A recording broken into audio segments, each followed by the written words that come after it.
જમકુડીનું 18મા દિવસનું એટલે કે સોમવારનું કલેક્શન. આપણે આજે છે ને પાછલા 2-3 વર્ષમાં જે પણ ઓલ ટાઈમ બ્લોકબસ્ટર ગુજરાતી ફિલ્મો રહી ને એની સાથે આપણે જમકુડીને કમ્પેર કરવાની છે. એમ તમને સીધી ભાષામાં કહું ને તો છેલ્લા 2-3 વર્ષમાં જે ગુજરાતી ફિલ્મો આવી એ બધાના રેકોર્ડની પથારી ફેરવી રાખી જમકુડી 18મા દિવસે જ ખાલી. 2-3 વર્ષમાં ઘણી ગાંઠી ફિલ્મો આવી. એક તો ફક્ત મહિલાઓ માટે હતી, નાડીદોષ હતી, કહેવતલાલ પરિવાર હતી અને બીજી 2-3 ફિલ્મો હતી. જે આમ સારું એવું કલેક્શન ને બ્લોકબસ્ટર ટેગ લઈને સિનેમાઘરમાંથી નીકળી. હવે એમાં આપણે 3 ફિલ્મો છે. એક તો 3 એકા ફક્ત મહિલાઓ માટે અને કહેવતલાલ પરિવાર. આ 3 ફિલ્મો જે છે એ સૌથી વધારે કલેક્શન કરનારી ફિલ્મો હતી. તો આપણે એની સાથે જ આપણે જમકુડીને કમ્પેર કરવાની છે. સાથે સાથે જમકુડીનું 18મા દિવસનું ડિટેલમાં બોક્સ ઓફિસ કલેક્શન છે એ પણ કમ્પેર કરીશું. વિડીયો થોડો લાંબો થશે પણ જોઈ લેજો, મજા આવશે. જો જમકુડીની 18મા દિવસનું ઓક્યુપન્સીની તમને વાત કરું તો મોર્નિંગ શોમાં 10.78% હતી, આફ્ટરનૂન શોમાં 30.40% હતી, ઇવનિંગ શોમાં 24.69% હતી, નાઇટ શોમાં 35.26% હતી. સોમવારની ઓક્યુપન્સીની વાત કરું છું તમને, નાઇટ શોમાં 35.26% હતી. હવે 18મા દિવસનું ફક્ત મહિલાઓ માટેની ઓક્યુપન્સી કેટલી હતી ખબર? ઓવરઓલ ઓક્યુપન્સી 5.85% હતી. એમાં મોર્નિંગ શોમાં 3.87% હતી, આફ્ટરનૂન શોમાં 5.60% હતી, ઇવનિંગ શોમાં 6.83% હતી અને નાઇટ શોમાં 7.9%. આ ઓક્યુપન્સી ફક્ત મહિલાઓ માટે ફિલ્મની 18મા દિવસની હતી. આખી સિંગલ ડિજિટમાં હતી.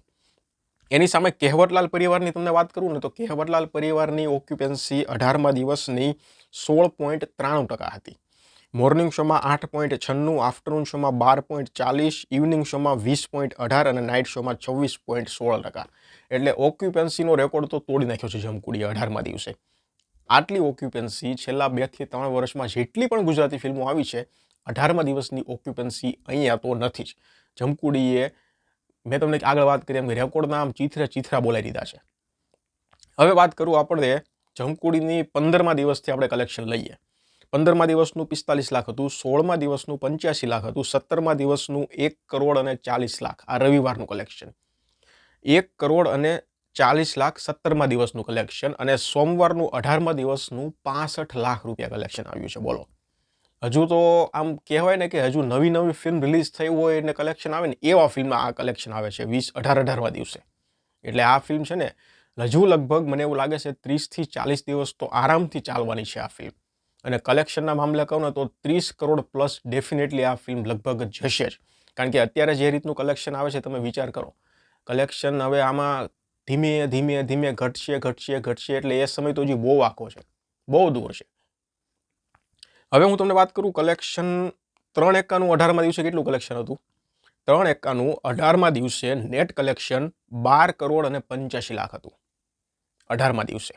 ફક્ત મહિલાઓ માટેનું 18મા દિવસે કલેક્શન 12 કરોડ અને 3 લાખ રૂપિયા હતું. કહેવતલાલ પરિવારનું 18મા દિવસે કલેક્શન 10 કરોડ અને 35 લાખ રૂપિયા હતું. તો આ બધાના રેકોર્ડ તોડી અને જમકુડીનું નેટ કલેક્શન 18મા દિવસે 12 કરોડ અને 95 લાખ રૂપિયા થઈ ગયું છે. પહેલા નંબર પર ફિલ્મ આવી ગઈ છે. નેટ કલેક્શન 12 કરોડ 95 લાખ અને ગ્રોસ કલેક્શન 14 કરોડ અને 50 લાખ રૂપિયા. એટલે તમે ઓક્યુપન્સી તમે ખાલી કમ્પેર કરો તો તમને ખબર પડશે કે આ ફિલ્મ ક્યાં જઈને રોકાશે. જો ફક્ત મહિલાઓ માટેની ઓક્યુપન્સી 18મા દિવસની નાઇટ શોની 7% હતી, કહેવતલાલ પરિવારની 26% હતી, એની સામે જમકુડીની 35% છે. એટલે હજુ પણ 25% ઉપર ઓક્યુપન્સી ચાલે છે. તો તમે વિચાર કરો આ ઓક્યુપન્સી ધીમે ઘટશે. એક સમય એવો આવશે કે 15%, એક સમય એવો આવશે કે 10%, 5%. તો એ સમય મને એવું લાગે છે કે હજુ આખો જૂન મહિનો તો તમારે ખેંચાઈ જવાનો છે. જુલાઈ મહિનામાં ક્યાંક 10 તારીખ પછી ફિલ્મ ધીમી પડે એટલે ત્યાં સુધીમાં તો આ ફિલ્મનું કલેક્શન લગભગ છે ને 25 થી 30 કરોડ આસપાસ તો ડેફિનેટલી પહોંચી જશે.